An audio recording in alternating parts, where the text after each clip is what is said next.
പ്രചരണം അതിൻ്റെ അവസാന ലാപ്പിലാണ്. പിന്നെ പരമാവധി ഓടിയെത്താൻ വേണ്ടി ശ്രമിക്കുന്നുണ്ട്. ഇനി നമുക്കൊരു സൺഡേ കിട്ടാനില്ല, ഒരു ഞായറാഴ്ച കിട്ടാനില്ല. ഫീൽഡിലൊക്കെ വളരെ സജീവമാണ് പ്രവർത്തനങ്ങൾ. മാത്രമല്ല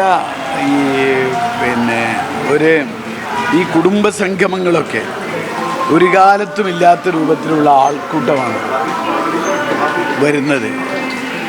എന്തായാലും ഒരു വളരെ പോസിറ്റീവായിട്ടുള്ള ഒരു വേവ് UDF അനുകൂലമായിട്ട് ഉണ്ട് എന്നതിൻ്റെ ഒരു വ്യക്തമായ ബോധ്യം ഉണ്ടാവുകയാണ്. അപ്പോൾ നമ്മൾ സ്ഥാനാർത്ഥി പര്യടനമാണെങ്കിലും അതല്ല സ്ഥാനാർത്ഥി പര്യടനത്തിന് പോവുകയാണെങ്കിലും കുടുംബയോഗങ്ങളിലേക്ക് എത്തുകയാണെങ്കിലൊക്കെ ഒരു കാലത്തുമില്ലാത്ത ഒരു വലിയ വേവ് UDF അനുകൂലമായിട്ട് ഉണ്ട്.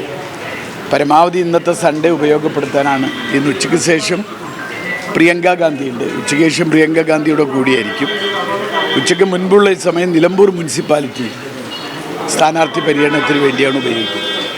ഇപ്പോൾ വന്യജീവി ആക്രമണത്തിൽ ബന്ധപ്പെട്ട ആളുടെ വീട്ടിൽ കൂടി പോയിട്ടാണ് പ്രിയങ്ക ഇങ്ങോട്ട് വരുന്നത്. തീർച്ചയായും അത് തന്നെ ഒരു പ്രൈം ഇഷ്യൂ ആയിട്ട് അവസാന ദിവസത്തിലേക്ക് വരുമെന്നാണോ അതിലൂടെ കരുതുന്നത്? അല്ല, ഞാൻ പറഞ്ഞല്ലോ, ഏറ്റവും പ്രധാന പ്രശ്നങ്ങളിൽ ഒന്നാണത്. കാരണം ആളുകളൊക്കെ പറയുന്നത് നമ്മൾ പോകുമ്പോഴേ നമ്മുടെ പ്രചരണ വണ്ടി തടുത്ത് നിർത്തി പറയാം. ഇന്നലെ എന്നോടൊരു താത്ത പറയുന്നത്, മനെ റോട്ടിൽ ആടിറങ്ങും പോലെ കാട്ടാൻ ഇറങ്ങുകയാണ്.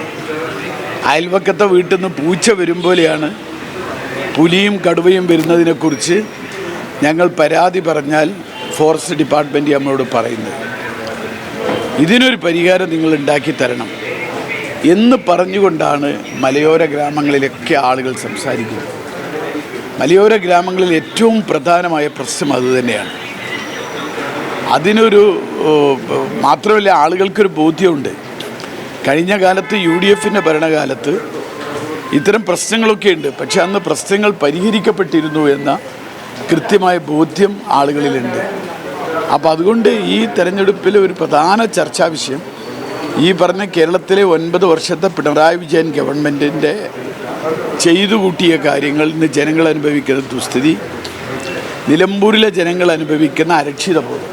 ഈ ഭൂരിപക്ഷം സംബന്ധിച്ചുള്ളൊരു കണക്കുകൂട്ടൽ എന്താണ്? ഭൂരിപക്ഷം സംബന്ധിച്ച് ഞാൻ പറഞ്ഞല്ലോ, ഒരു ചരിത്ര വിജയം.